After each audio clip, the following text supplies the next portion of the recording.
Hello மக்களே, இது உங்கள் ஆர்பி டெக் தமிழ். நான் தான் உங்கள் ஆர்பி. ஸோ இந்த வீடியோவில் நம்ம என்ன பார்க்க போகிறோம் அப்படின்னா, இதோ இந்த OnePlus பட்ஸோடைய ஒரு ஃபுல் ரிவ்யூ தான் நம்ம இந்த வீடியோவில் பார்க்க போகிறோம். இந்த பட்ஸ் நீங்கள் வாங்கணுன்ற ஐடியாவில் இருந்தீங்க அப்படின்னா இந்த வீடியோ நீங்கள் ஸ்கிப் பண்ணாமல் ஃபுல்லாக பாருங்கள். இதோட பாசிட்டிவ்ஸ் என்ன, நெகட்டிவ்ஸ் என்ன, இதோட ஃபீச்சர்ஸ் என்ன, இந்த மாதிரி என்ன கம்ப்ளீட்டான விஷயங்களை இந்த வீடியோ நம்ம பார்க்க போகிறோம். ஸோ அதனால் நம்ம சேனலுக்கு நீங்கள் சப்ஸ்கிரைப் பண்ணாமல் இருந்தீங்க அப்படின்னா கீழே உள்ள சப்ஸ்கிரைப் பண்ண நம்பிக்கை சப்ஸ்கிரைப் பண்ணிக்கோங்க. பக்கத்தில் இருக்க பெல்லே அடிச்சிங்கன்னா நான் போடுற எல்லா வீடியோஸோட நோட்டிஃபிகேஷன் உடனே வந்து சேரும். ஸோ வாங்க இப்போ வீடியோக்குள்ள போகலாம்.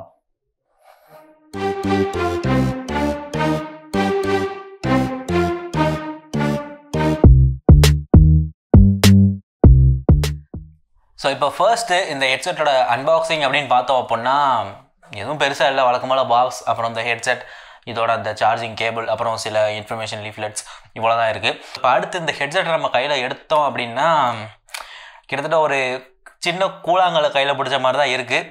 நல்லாவே ஒரு சாலிடான பில்ட் கொடுத்துருக்காங்க. ஸோ அந்த வகையில் இந்த ஹெட்செட்டு பில்ட் குவாலிட்டியில் ஒரு சூப்பரான ஹெட்செட் அப்படின்னு சொல்லலாம். முக்கியமாக அதோட கேஸ் வந்து எனக்கு ரொம்ப பிடிச்சிருக்கு. இதை கையில் ஹோல்ட் பண்ணும் போதும் சரி, நம்ம பேக்கெட்டில் வைக்கும் போதுமே சரி, எந்த இடத்துலையுமே இது நம்மளுக்கு ஒரு பேர்டன் மாதிரி தெரியல. நம்ம வச்சோம் அப்படின்னா அது வாட்டுக்கு அந்த மாதிரி இருக்கும், அந்த மாதிரி தான் இருக்குது. தென் அப்புறம் இதை ஓப்பன் பண்ணி பார்த்தோம் அப்படின்னா ஒரு டியூல் டோன் கலரில் அது கொடுத்துருக்காங்க. இந்த ஹெட்செட்டோட கலர் அப்படி இருக்குது. இதுலேயே நமக்கு ஒயிட் பிளாக்குன்ற மாதிரியான வேரியன்ட்ஸுமே கிடைக்கும். ஆனால் இந்த கலரில் மட்டும்தான் ஒரு டியூல் டோன் ஃபினிஷ் கிடைக்கிது. இதோட பேர் வந்து நாட் ப்ளூ. OnePlusோட நாட் சீரிஸ் வந்து பார்த்தீங்களா, அதை ரிசம்பிள் பண்ணுற மாதிரியான ஒரு கலர் இது. ஸோ அடுத்து உள்ள ஹெட்செட்டு அப்படின்னு பார்த்தீங்கன்னா நமக்கு இந்த ஸ்டைலில் கொடுத்துருக்காங்க. இந்த ஸ்டைலு வந்து எனக்கு ஒரு பிடிக்காத ஸ்டைல் அப்படின்னு சொல்லலாம். ஏன்னா இந்த மாதிரியான ஹெட்செட் எனக்கு காதில் நிற்கவே நிற்காது. அப்புறம் இந்த பட்ஸோட குவாலிட்டியுமே நல்லா தான் இருக்குது. எந்த விதமான லோ குவாலிட்டி பிளாஸ்டிக் மாதிரி தெரியலை. நல்ல குவாலிட்டி பில்டு தான் கொடுத்துருக்காங்க. ஸோ கேஸும் சரி, பட்ஸும் சரி, பில்ட் குவாலிட்டி வைஸில் ரொம்பவே சூப்பராக பண்ணியிருக்காங்க அப்படின்னு தான் சொல்லலாம். மற்றபடி போர்ட்ஸ் பிளேஸ்மெண்ட் அப்படின்னு பார்த்தோம் அப்படின்னா இங்கே வந்து கீழே நமக்கு டைப் சி போர்ட் ஒன்று கொடுத்துருக்காங்க. இதோட சார்ஜிங் வந்து டைப் சி தான். உங்கள்கிட்ட OnePlusோட வார்ப் சார்ஜர் இருந்தாச்சு அப்படின்னா இது உங்களால் ஃபாஸ்ட் சார்ஜிங் பண்ணிக்க முடியும். பின்னாடி வந்து ஒரு பட்டன் ஒன்று கொடுத்துருக்காங்க. இந்த பட்டன் வச்சு தான் நம்ம ஃபர்ஸ்ட் டைம் பேர் பண்ணுற டிவைசஸில் பேர் பண்ண முடியும். தென் அடுத்து பார்த்தீங்கன்னா ஒரு சின்ன ஒரே ஒரு குட்டி எல்இடி லைட் ஒன்று கொடுத்துருக்காங்க. ஸோ நீங்கள் ஃபர்ஸ்ட் டைம் பேர் பண்ணுறீங்க அப்படின்னா பின்னாடி உள்ள பட்டன் 2 தடவை அமுக்குனீங்க அப்படின்னா உங்களுக்கு இந்த எல்இடி லைட் வந்து ஒயிட்டாக மாறிடும். எப்பயும் போல் சாங்ஸ் கேட்க ஆரம்பிச்சிடலாம். நீங்கள் அடுத்து டிஸ்கனெக்ட் பண்ணோம் அப்படின்னா உங்கள் ஹெட்செட் எல்லாத்தையுமே எடுத்து நீங்கள் உள்ளே வச்சு இந்த பெட்டியை மூட்டிங்க அப்படின்னா உங்களுக்கு டிஸ்கனெக்ட் ஆயிரும். திருப்பி கனெக்ட் பண்ணோம் அப்படின்னா நீங்கள் ஓப்பன் பண்ணிங்க அப்படின்னாலே உங்களுக்கு இது ஆட்டோமேட்டிக்காக உங்கள் ஃபோனில் கனெக்ட் ஆயிரும். நீங்கள் காதில் எடுத்து மாட்டுறதுக்குள்ள உங்கள் ஃபோனில் கனெக்ட் ஆகி ரெடி ஆயிரும் அப்படின்னு சொல்லலாம். தென் அப்புறம் இந்த பட்ஸ் அப்படின்னு பார்த்தீங்க அப்படின்னா இதில் வந்து கண்ட்ரோல்ஸ் வந்து ஃபுல்லாகவே டச் கண்ட்ரோல் தான். இங்கே ஒரு ரவுண்டான ஏரியா இருக்குது பார்த்தீங்கன்னா, இதுதான் முழுக்க முழுக்க நமக்கு டச் ஏரியாவாக இருக்கும். இதை நம்ம காதில் போட்டிருக்கும் போது, அதாவது இப்போ நம்ம கால் பேசணும் அப்படின்னா நமக்கு டபுள் டேப் பண்ணுறப்ப வந்து நம்ம கால் அட்டன் பண்ணி பேச முடியும். பேசிகிட்டு இருக்கிறப்ப கட் பண்ணோம் அப்படின்னா நீங்கள் அப்பையும் டபுள் டேப் பண்ணிங்கன்னா கட் ஆயிரும். ஒருவேளை உங்களுக்கு யாராவது ஃபோன் பண்ணிக்கிட்டு இருக்காங்க அந்த நேரத்தில் இந்த காலை கட் பண்ணணும்னு நினச்சிங்கன்னா நீங்கள் டேப் பண்ணி ஒரு 5 செகண்ட் ஹோல்ட் பண்ணிங்க அப்படின்னா உங்களுக்கு அது கட் ஆயிரும். இந்த மாதிரியான ஃபீச்சர்ஸ் இருக்குது. தென் அடுத்து மியூசிக் பிளேபேக் அப்படின்னு கேட்டிங்க அப்படின்னா அதே மாதிரி தான். நீங்கள் லெஃப்ட் சைடோ ரைட் சைடோ 2 தடவை டேப் பண்ணிங்க அப்படின்னா பாஸ் ஆகும். 3 தடவை நீங்கள் டேப் பண்ணிங்க அப்படின்னா உங்களுக்கு நெக்ஸ்ட் சாங் இல்லை ப்ரீவியஸ் சாங் போகும். அப்புறம் வால்யூம் கண்ட்ரோல்ஸ் வந்து இதில் கிடையாது. ஸோ அது வந்து ஒரு நெகட்டிவ் அப்படின்னு சொல்லலாம். வால்யூம் கண்ட்ரோல்ஸுக்கு அவங்க ஏதாவது ஒரு விஷயத்தை கொடுத்துருக்கலாம். தென் அடுத்து நீங்கள் லெஃப்ட் சைட் டபுள் டேப் பண்ணிங்க அப்படின்னா உங்களால் கூகுள் அசிஸ்டண்ட்டை ட்ரிகர் பண்ணிக்க முடியும். தென் அடுத்து இந்த குவிக் ஸ்விட்ச் அப்படின்ற ஒரு விஷயமும் இதில் இருக்குது. ஸோ நீங்கள் இப்போ 2 டிவைஸில் பேர் பண்ணி யூஸ் பண்ணிட்டு இருக்கீங்க அப்படின்ற பட்சத்தில் உங்களுக்கு குவிக்காக இதுக்கு முன்னாடி பேர் பண்ண டிவைஸில் பேர் பண்ணணும் அப்படின்னா ஒரு தடவை டேப் பண்ணி லாங் ப்ரெஸ்ஸில் ஹோல்ட் பண்ணணும். அப்படி பண்ணீங்க அப்படின்னா டக்குன்னு இதுக்கு முன்னாடி பேர் ஆன டிவைஸில் இது உங்களுக்கு பேர் ஆயிரும். இது ஒரு நல்ல ஃபீச்சர் அப்படின்னாலுமே சில நேரத்தில் இது கொஞ்சம் காண்டாயத்துற விஷயமா தான் இருந்துச்சு.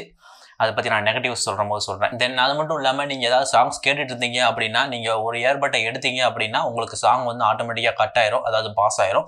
நீங்கள் திருப்பி அதை போடுறப்ப உங்களுக்கு ஆட்டோமேட்டிக்காக சாங் ப்ளே ஆயிரும். வேர் டிடெக்ஷனும் இதில் இருக்குது. தென் அப்புறம் இன்னொரு முக்கியமான விஷயம் என்ன அப்படின்னு பார்த்தீங்கன்னா இதில் வந்து நீங்கள் சிங்கிள் பட்டாக கூட ஒரு பட்டை யூஸ் பண்ணிக்கலாம்.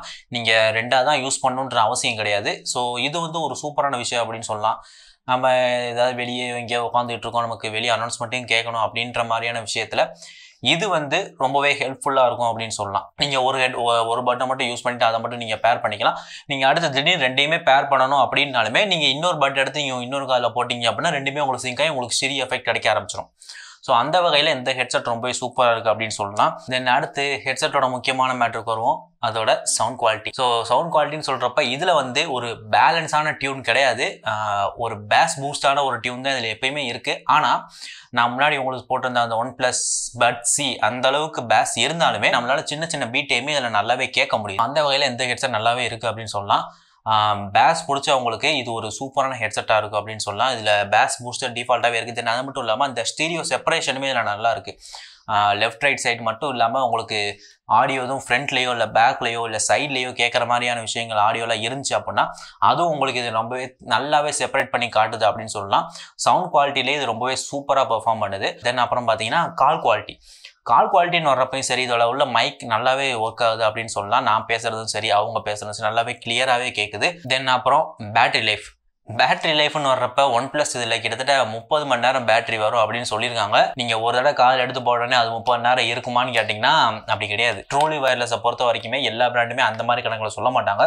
நீங்கள் ஒரு தடவை இது இண்டிவிஜுவலாக எடுத்து ஃபுல்லாக, அதாவது இதில் உள்ள பேட்டரி நீங்கள் கம்ப்ளீட்டாக ட்ரெயின் பண்ணிவிட்டு திருப்பி கேஸில் போட்டு சார்ஜ் பண்ணி திருப்பி அதை எடுத்து யூஸ் பண்ணி இந்த மாதிரியான சைக்கிளில் நீங்கள் பண்ணீங்க அப்படின்னா 30 மணி நேரம் உங்களால் இதை பண்ண முடியும். அதாவது இந்த கேஸை ஒருக்க ஃபுல் சார்ஜ் பண்ணிட்டீங்க அப்படின்ற பட்சத்தில் உங்களால் 30 மணி நேரம் இந்த மாதிரி யூஸ் பண்ண முடியும். நீங்கள் தனியாக அந்த பட்டை மட்டும் சிங்கிளாக எடுத்தீங்க அப்படின்னா 5 to 6 hours வரையும் இதை நீங்கள் கண்டினியூஸாக யூஸ் பண்ணலாம். தென் அதுக்கப்புறம் சார்ஜ் குறைஞ்சி அப்படின்னா நீங்கள் இந்த கேஸில் போட்டிங்க அப்படின்னா அது உங்களுக்கு சார்ஜ் பண்ணிடும். இது வந்து ஒரு நல்ல பேட்டரி லைஃப் கொடுக்குற ஒரு விஷயம் தான் அப்படின்னு சொல்ல. ஒருவேளை நீங்கள் OnePlus டிவைஸ் வச்சிருந்து உங்கள்கிட்ட அதோட வாப் சார்ஜர் இருந்துச்சு அப்படின்னா இது உங்களால் ரொம்ப ஃபாஸ்ட்டாகவே சார்ஜ் பண்ணிக்க முடியும். ஸோ இதுக்கப்புறம் இதோட நெகட்டிவ்ஸ் எல்லாத்தையும் வரிசையாக பார்த்துரும். இதோட நெகட்டிவ்ஸ் அப்படின்னு ஃபர்ஸ்ட் பார்த்தோம் அப்படின்னா இதோட ஃபிட்டிங்கை தான் நான் சொல்லுவேன். ஏன்னா இந்த ஆப்பிள் ஏர்பாட் ஸ்டைலில் உள்ளது எல்லார் காதுக்குமே பொருத்தமானது கிடையாது. உங்களோட காதுக்குள்ள அது செட் ஆகலை அப்படின்னா நீங்கள் இதை வாங்கி உண்மையிலே பிரயோஜனமே இல்லை அப்படின்னு தான் சொல்லணும். ஏன்னா நீங்கள் வாங்கினதுக்காக வேணால் 2 நாள் காதில் வச்சுட்டு இருக்கலாம். அது உங்களுக்கு செட் ஆகாமல் கீழே விழுந்துகிட்டே இருந்துச்சு அப்படின்னா ரொம்பவே காண்டாக போயிடும். இது செட் ஆகிறவங்களுக்கு இப்போ எனக்குலாம் பார்த்தீங்கன்னா இது சுத்தமாக செட்டே ஆகலை. கொஞ்சம் நேரத்துக்கு ஒருக்க நான் அதை அட்ஜஸ்ட் பண்ணிகிட்டே இருந்த மாதிரியே தான் இருந்துச்சு. உங்களுக்கு அந்த மாதிரி இருந்துச்சு அப்படின்னா ரொம்பவே தலைவலியாக போயிடும். ஏன்டா தான் வாங்கணுன்ற மாதிரி உங்களுக்கு போயிடும். ஏன்னா இது ஒன்றும் கொஞ்சம் ப்ரைஸ் கிடையாது. கிட்டத்தட்ட 5000 rupeesக்கு இது சேல் பண்ணுறாங்க. அந்த ரேட்டுக்கு ஒரு ஹெட்செட்டை வாங்கி நம்ம அப்படி தொல்லையாக ஒவ்வொரு தடவை இப்படி லூஸ் பண்ணி மாட்டிகிட்டே இருந்தோம் அப்படின்னா உங்களுக்கு ஆண்டாவர மூமெண்ட் அப்படின்னு தான் சொல்லலாம். தென் அது மட்டும் இல்லாமல் இது நீங்கள் காதில் மாட்டினீங்க அப்படின்னாலுமே உங்களுக்கு அந்த கம்ப்ளீட்டான சீல் கிடைக்காது. ஸோ வெளியே உள்ள ஆடியோ கேட்க தான் செய்யும். அது மட்டும் இல்லாமல் உங்களுக்கு ஒரு தொங்கிக்கிட்டே இருக்கிற மாதிரி ஒரு ஃபீல் கொடுத்துக்கிட்டே தான் இருக்கும். அதாவது லூஸாக இருக்குது, விழுந்துருமோ அப்படின்ற ஒரு நினைப்பிலேயே நீங்கள் இருக்கிற மாதிரி இருக்கும் இதை போட்டிங்க அப்படின்னா. அப்புறம் இன்னொரு முக்கியமான நெகட்டிவ் என்ன அப்படின்னு பார்த்தீங்கன்னா, இதில் நீங்கள் OnePlus டிவைஸ் வச்சுருந்தீங்க அப்படின்னா இப்போ நான் இதுக்கு ஃபீச்சர்ஸ்னு ஒரு விஷயம் சொல்லியிருப்பேன் பார்த்தீங்களா, அதை தாண்டி உங்களால் நிறைய விஷயங்கள் இதில் பண்ணிக்க முடியும். ஸோ இப்போ உதாரணத்துக்கு உங்களுக்கு OnePlus 6க்கு மேலே உள்ள டிவைஸ் நீங்கள் வச்சுருந்தீங்க அப்படின்னா உங்களால் நான் சொன்னேன் பார்த்தீங்களா touch control, double tap to pause, triple டேப்பில் வந்து உங்களுக்கு கால் கட் பண்ணி இந்த மாதிரி ஃபீச்சர்ஸ் சொன்னேன் பார்த்தீங்களா, இது எல்லாத்தையுமே உங்களால் OnePlus டிவைஸ் நீங்கள் வச்சுருந்தீங்க அப்படின்னா அது எல்லாத்தையும் நீங்கள் கஸ்டமைஸ் பண்ணிக்கலாம். இப்படி நான் டபுள் டேப் பண்ணால் அதுக்கு ஒரு கண்ட்ரோல் அப்படி நீங்களே உங்களுக்கு கஷ்டமாக வேணுன்ற மாதிரி அசைன் பண்ணி வச்சுக்கலாம் OnePlus டிவைஸ் வச்சுருந்தால் மட்டும். தென் அது மட்டும் இல்லாமல் இதில் தனியாக கேமிங் மோடுன்னு வேறு ஒரு ஆப்ஷன் இருக்குது. ஸோ இதை யூஸ் பண்ணிங்க அப்படின்னா உங்களால் கேமிங்கில் லேட்டன்சி இல்லாமல், அதாவது லேட்டன்சி ரொம்ப கம்மியான லெவல் லேட்டன்சியில் உங்களால் விளாட முடியும். ஆனால் அதுவுமே உங்களுக்கு OnePlus டிவைஸ் இருந்தால் மட்டும்தான் அது உங்களுக்கு சப்போர்ட்டே ஆகும். அதாவது ஃபினாட்டிக் மோட் இருக்கிற OnePlus டிவைஸில் மட்டும்தான் உங்களுக்கு அது சப்போர்ட்டே ஆகும். நீங்கள் நார்மலாக வேறு ஒரு ஆண்ட்ராய்ட் ஃபோன் வச்சுருந்து இந்த பட்ஸ் வாங்கினீங்க அப்படின்னா உங்களுக்கு அந்த கேமிங் மோட் சப்போர்ட் ஆகாது. அது கேமிங் மோட் சப்போர்ட் ஆகலேனாலுமே இதில் வந்து லேட்டன்சி அந்தளவுக்கு எனக்கு பெருசாக தெரில. நான் கால் ஆஃப் டியூட்டியோ இல்லை பிஜிஎம்ஐயோ விளாட்றப்போ இதில் வந்து லேட்டன்சி இருக்குது நமக்கு தெரியுது. ஆனால் ரொம்ப பெரிய டிஃப்ரென்ஸ்லாம் இல்லை. நீங்கள் நார்மலாக நீங்கள் கேம் ஆடினாலும் ஆடலாம். ஆனால் கேமிங் மோட்னு அவங்க தனியாக கொடுக்குறப்ப வந்து இன்னும் உங்களுக்கு லேட்டன்சி கம்மியாக கிடைக்கும். OnePlus 6க்கு மேலே உள்ள OnePlus டிவைஸ் வச்சுருந்தீங்க அப்படின்னா தான் அது உங்களுக்கு சப்போர்ட் இருக்கும். ஸோ அது ஒரு பெரிய விஷயம் அப்படின்னு சொல்லலாம். ஏன்னா இதில் இவ்வளோ ஃபீச்சர் இருந்துமே அதை நீங்கள் ஒரு OnePlus டிவைஸ் வச்சுருந்தா மட்டும் தான் அதை யூஸ் பண்ண முடியும் அப்படின்றது சரியில்லாத விஷயம் தோணுது. அதே மேட்டர் தான் ஆப்பிளும் பண்ணாங்க, இவங்களும் அதே பண்ணுறது ரொம்பவே காண்ட் ஏற்றுற மூமெண்ட் அப்படின்னு தான் சொல்லணும். தென் அடுத்து பார்த்தீங்கன்னா இதோட டச் கண்ட்ரோல்ஸ் அப்படின்னு சொல்லலாம். ஸோ சிங்கிள் டேப் பண்ணி ஹோல்ட் பண்ணோம் அப்படின்னா இது வந்து குவிக் ஸ்விட்சுக்கே ஸ்விட்ச் ஆகும். அதாவது உங்கள் டிவைஸில் டிஸ்கனெக்ட் ஆகிட்டு இன்னொரு டிவைஸில் உங்களுக்கு பேர் ஆகும். ஸோ இது எனக்கு எங்கே இடைஞ்சலாக பட்டுச்சு அப்படின்னா, இப்போ உதாரணத்துக்கு நான் ஏதோ படுத்துட்டு பார்த்துட்டு இருக்கேன் அப்படின்னு வச்சுக்கோங்களேன். இப்போ நான் இந்த சைடு, அதாவது ஒரு சைடாக நான் திரும்பி படுத்தேன் அப்படின்னா என்னோட கையோ ஏதோ ஒன்று ஹெட்செட்டில் படிச்சு அப்படின்னா அது டக்குன்னு குவிக் ஸ்விட்ச் ஆயிடும். அதாவது என் மொபைல்லேருந்து டிஸ்கனெக்ட் ஆகி வேறு டிவைஸே தேட ஆரம்பிச்சிடும். ரொம்ப எனக்கு ஆண்டியாத்திர மூமெண்ட்டாக இருந்துச்சு. இதை நான் இதை போட்டு நான் எதுவும் பணங்கிடம் பார்த்தேன் அப்படின்னா நேராக தான் படுத்துட்டு பார்க்க வேண்டியிருக்கு. ஒரு சைடு எதுவும் திரும்பினேன் அப்படின்னாலுமே ஒன்று இது கீழே விழுந்துருமோன்னு பயமாக இருக்குது. அப்படி கையை வச்சு அண்டம் கொடுத்துட்டு படுப்போம் அப்படின்னு பார்த்தா நம்ம ஸ்கின் அதில் பட்டு டச் கண்ட்ரோல் ஆக்டிவேட் ஆகி சிங்கிள் டேப் ஹோல்ட் ஆகி இது குவிக் ஸ்விட்சுக்கு மாறிடுது. ரொம்ப என்னை இரிட்டேட் பண்ணுற விஷயம் அப்படின்னு சொல்லலாம் இந்த ஹெட்செட்டில். ஸோ இதெல்லாம் தவிர்த்துட்டு இந்த ஹெட்செட்டை பார்த்தோம் அப்படின்னா இது உண்மையிலே ஒரு வேறு லெவல் ஹெட்செட். முக்கியமாக நீங்கள் OnePlus டிவைஸ் வச்சுருந்தீங்க அப்படின்னா இது நீங்கள் நிச்சயமாக வாங்கக்கூடிய ஒரு ஹெட்செட் அப்படின்னு தான் நான் சொல்லுவேன். இதுதான் இந்த ஹெட்செட்டோட என்னுடைய ஒரு யூசர் எக்ஸ்பீரியன்ஸ் ரிவ்யூ. நீங்கள் இதை பற்றி என்ன நினைக்கிறீங்க? இந்த ஹெட்செட் உங்களுக்கு வாங்குற ஐடியாவில் இருக்கா? கீழே கமெண்ட் பண்ணுங்கள். இப்போ இதோட ப்ரைஸ் வந்து கிட்டத்தட்ட ஒரு 5000 ரூபாய்க்கு இருக்குது. நிச்சயமாக இந்த சேலு கீழே ஏதாவது போட்டாங்க அப்படின்னா இது உங்களுக்கு ஆஃபரில் கம்மியாகும். அந்த நேரத்தில் இது உங்களுக்கு ஒரு நல்ல ஆப்ஷனாக இருக்கும் அப்படின்னு எனக்கு தோணுது. இதே மாதிரி இன்னொரு வீடியோவில் கூடிய சீக்கிரம் வந்து மீட் பண்ணுறேன். Until then, this is Arvi from Arvi Tech Tamil signing off.